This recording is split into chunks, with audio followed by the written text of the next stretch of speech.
অন্তর্বর্তী সরকারের সময় ঘুরে দাঁড়াতে পারেনি দেশের অর্থনীতি। ক্ষত মেরামতে দলগুলোকে বাস্তবসম্মত ইশতেহার দেওয়ার পরামর্শ বিশ্লেষকদের।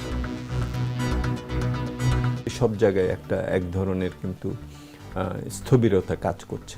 সো এই জায়গাটাতে তাদেরকে চাঞ্চল্য আনার জন্য তাদেরকে বলতে হবে যে তারা কি করবেন যাতে করে প্রাইভেট সেক্টরের যে বিনিয়োগ সেই বিনিয়োগটা চাঞ্চল্য আসে। নির্বাচন এগিয়ে এলেও রাজধানীর অধিকাংশ থানায় গাড়ি সংকট। হাতে গোনা টহল টিমের সীমিত নজরদারিতে নিরাপত্তা নিয়ে উদ্বেগ। টাঙ্গাইলে মাওলানা ভাসানীর কবর জিয়ারতের মধ্য দিয়ে শুরু হবে তারেক রহমানের উত্তরবঙ্গ সফর। প্রস্তুতিতে ব্যস্ত বিএনপির নেতা কর্মীরা। এবং সবচেয়ে বড় শ্রমবাজার সৌদি আরব থেকে প্রবাসী কর্মীর ফেরত আসা বাড়ছে। অদক্ষ শ্রমিকে প্রবাসী আয়ে ভাটা।